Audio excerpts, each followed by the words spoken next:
brand new episodes of Fine Dining and Blast to the Past, and we'll be talking about the Pope, Starbucks, Newsies, and more on today's episode of The Spill.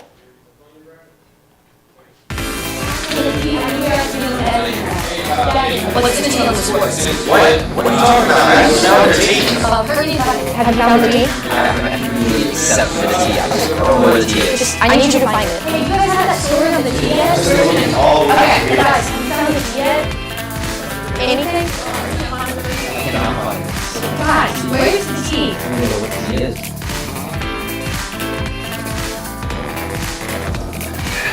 That's some good tea.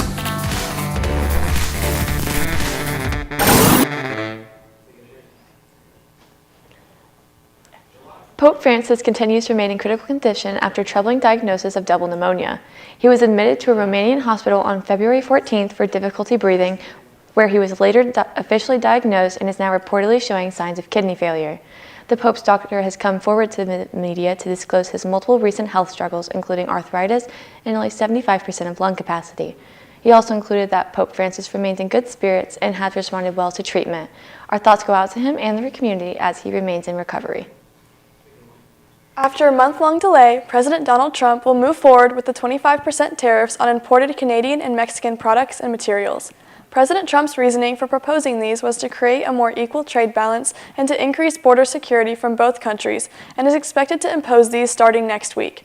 The majority of the impact is expected to be on the automobile, energy, steel, and aluminum industries. However, pharmaceuticals and semiconductor materials are expected to be included at a later date.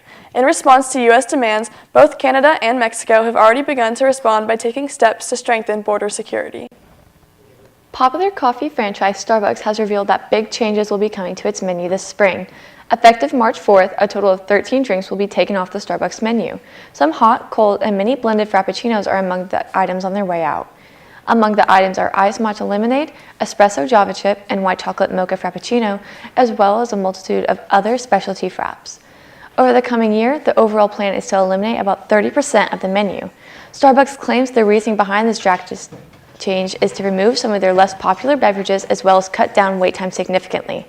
According to Starbucks CEO Brian Niccol, this is a fraction of his plan to bring Starbucks back to what he calls community coffeehouse roots. Microsoft today introduced Majorana 1, the world's first quantum chip powered by a newly made topological core structure that it expects will bring us closer to quantum computers capable of solving meaningful industrial-scale problems in years, not decades. The topoconductor, or topological superconductor, is a special category of material that can create an entirely new state of matter, not a solid, liquid, or gas, but a topological state. This is harnessed to produce a more stable qubit that is fast, small, and can be digitally controlled, without the trade-offs required by current alternatives. Welcome to Fine Dining. We're your hosts, Liz Gunter and Matilda Hicks, and today we'll be eating crickets.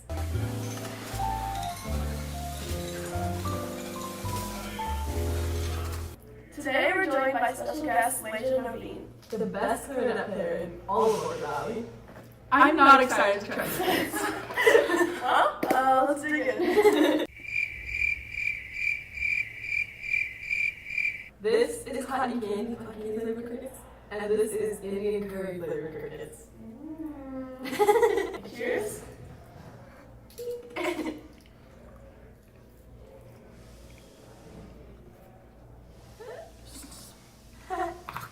I actually did get a little bit of sweetness at the beginning, and then it instantly went to bugs.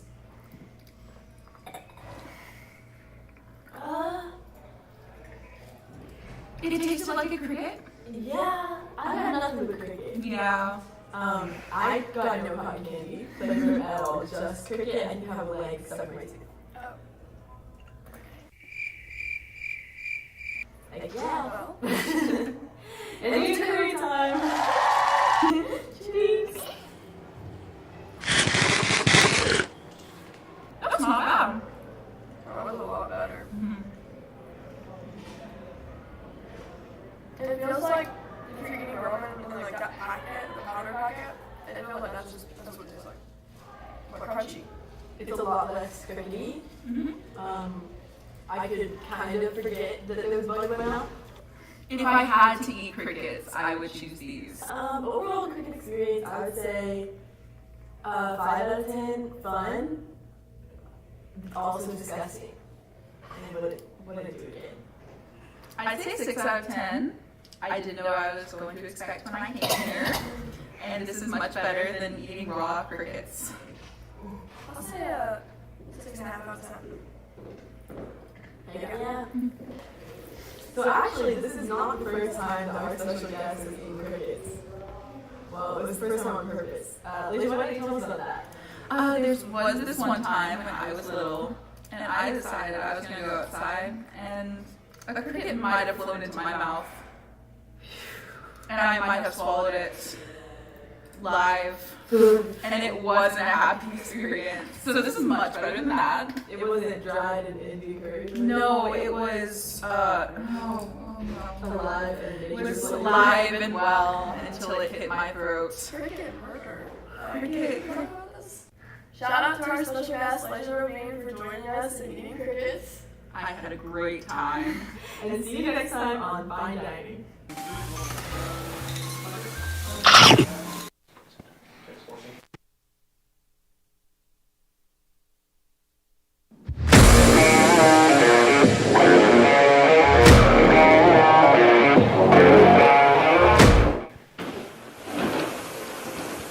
Welcome to the Walker Valley Sports Update. Last night, Stephen Curry absolutely lost his mind, scoring 56 points with 12 three-pointers. He also made an incredible shot from 49 feet out to take down the Orlando Magic 121 to 115.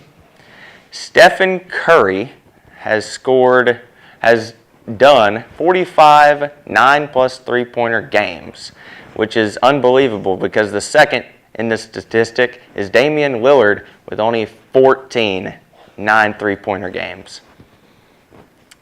Tomorrow, Auburn will play Kentucky in Rupp Arena. Auburn is favored to win this game. Auburn is one of the greatest teams, or one of the best teams in the country.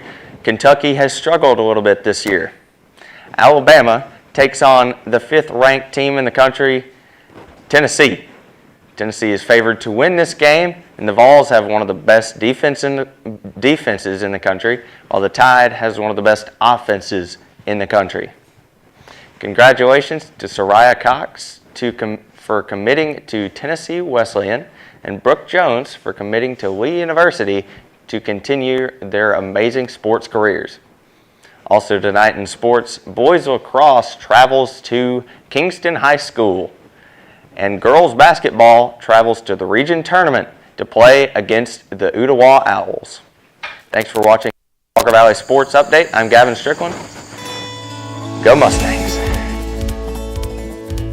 Your lawn is a part of your home, and it deserves to look as green and as beautiful as possible while being healthy year-round. At Forever Green, we use a 7-step turf care program to take care of your turf and treat any issues that might arise. We use top-of-the-line liquid nutritional products to produce a healthy, beautiful, and lush lawn. Some of our most popular services are lawn care, aeration and overseeding, mosquito control, and fungus and disease control.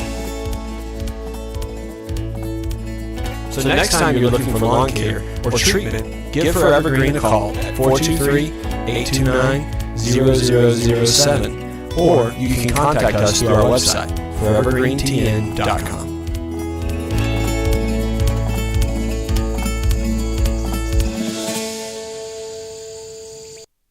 This past Monday, there was a new arrival to the Chattanooga Zoo. 2 female warthogs, a mother-daughter duo named Big Girl and Peanut, joined the zoo's Cape to Africa section to live with the current resident male warthog named Everest. The duo made their way from Central Florida Zoo and Botanical Gardens all the way to Chattanooga for their new home. Be sure to go see the new addition soon, where they can be seen frolicking in their outdoor yard or through the windows of their building next to Mimi's Pavilion. The Walnut Street Bridge, a beloved Chattanooga landmark since 1891, is set to close for renovations in just 3 weeks. The 18-month project, with a budget of $35.3 million, is scheduled for completion by September 2026. To keep residents informed, the City of Chattanooga has launched a new mobile app providing construction updates and alternative routes for pedestrians and cyclists. Make sure to download the Walnut Street Bridge app to stay up to date.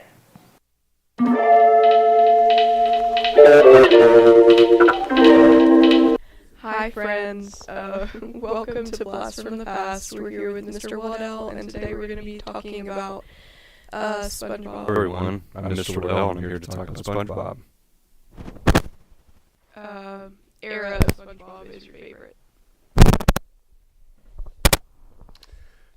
Favorite era of SpongeBob has to be, I guess we could call it the first era, 1999 when it was first made to about 2005. So for like my age, that was about 5 years old till about 10, 11-ish. So probably like the peak of watching cartoons as a kid, and that's probably why I would consider SpongeBob to be my favorite cartoon from my childhood. Mr. Krabs is a crab. Why does he have a whale daughter? That's odd. SpongeBob is a show with lots of mysteries, lots of theories. The Mr. Krabs and Pearl the whale connection is very strange because throughout the show, you never see a Mrs. Krabs or a whale mother to Pearl. You just know that Mr. Krabs is the father to a whale named Pearl. And maybe there's an underlying adoption that happened, or maybe with Mr. Krabs' sketchy past, there was a scenario where he abducts Pearl, if we want to take it there, I mean, Mr. Krabs, sketchy dude. Well, we can talk a lot about Mr. Krabs and how he's just overall just a weird guy. But I think there's a connection there with his sketchy past and Pearl. And maybe she was too young to understand she was abducted by a crazy crab. Who knows? Still on the subject of Mr. Krabs, I noticed that there are no other crabs in the show, and why is a crab making Krabby Patties? That just seems odd. What do you think about that? There are no crabs other than Mr. Krabs. They're eating Krabby Patties, and he is very, very adamant on protecting the secret formula to the Krabby Patties. So, very interesting theory connected to Mr. Krabs' sketchy past is there are no other crabs because Mr. Krabs somehow manipulated the crabs into thinking they were going to be a part of some big scheme, maybe a money-making scheme, because Mr. Krabs loves money. And he tricked them into becoming the secret formula. Most people think that if you look deep enough, people are eating the crab population of Bikini Bottom at the Krusty Krab as Krabby Patties. Very sketchy. I've heard that Plankton knows. I think he knows. And I think that maybe the crabs knew something that Mr. Krabs didn't want them to know. Jay, I will pass it over to you. Okay. Speaking of like crazy SpongeBob conspiracy theories, what about that one where so SpongeBob's sent to Bikini Bottom, right? There's an actual place in the ocean called Bikini Atoll, and it's apparently like a military testing site, believed to be radioactive. Do you think the SpongeBob guys are swimming in radiation soup? So as a U.S. history teacher, this is one of my favorite SpongeBob conspiracies because, if you think about it, Bikini Bottom, there's a bunch of sea creatures who are walking around, talking, they have limbs like humans, they have, opposable thumbs and all those sort of things. How did they get that way? Possibly it's connected to the Bikini Atoll, which was a nuclear testing site for the U.S. military post-World War II in testing new nuclear weapons. Random location in the middle of the Pacific Ocean, dropping nuclear bombs on this tiny set of islands, and to this day that area is very radioactive, and maybe that is the actual site of Bikini Bottom. Is Bikini Bottom real? Is SpongeBob based on true events? Who knows? Mystery. Have is about Sandy Cheeks, and she's a scientist. So do you think that she's coming down from the land above, I guess, and kind of studying the radioactive sea life, and kind of studying the radioactive sea life. Yeah, Sandy might have known something before arriving to Bikini Bottom. She might have knew that there was this location in the ocean where there are these sea creatures who are walking around, talking to each other, living quote-unquote normal lives, and she wanted to get a closer look and study them. And it definitely seems she gets the most up-close and personal view by getting to hang out with SpongeBob and Patrick on a daily basis. So I do agree with that conspiracy as well.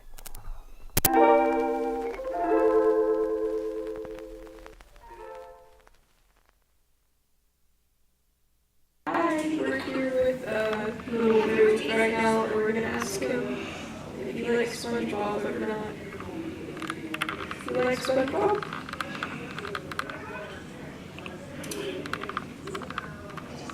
You like SpongeBob? Do you have any thoughts? I don't think you can form a thought. Just trying to form a thought. Who's your favorite character? I'm gonna probably guess either Patrick or Squidward. Was I right with Patrick? You're saying yes. Was I right? Alright, I'm gonna let him go now, but this was right here. Walker Valley's musical department is proud to present Newsies, a classic musical story about the news strike of 1899 that shows the story of Jack Kelly and the rebellion he helped begin.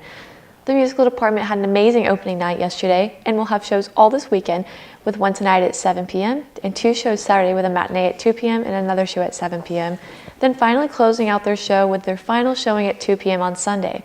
You do not want to miss this, so go out and support your Mustang actors. Registration for classes for the 25-26 school year opened on Wednesday. Your CCR teachers should have a video on registration in their email, but you should also have other resources in your class Schoology groups. Be sure to get the course request form filled out as soon as possible, and if you need any help, you can talk to them during lunch as well. The deadline for these forms is today, so be sure to get those filled out. In less than a month, the Walker Valley Mustang Band will take the stage for their highly anticipated midwinter concert. Join us in the gym on March 20th for an evening of incredible music and showcasing of the band's talent and hard work. Admission is free, so you do not want to miss this. Choices matter. Please buckle up, put your phone down, and drive sober. Join the movement, 24/7 movement, and help us create positive change.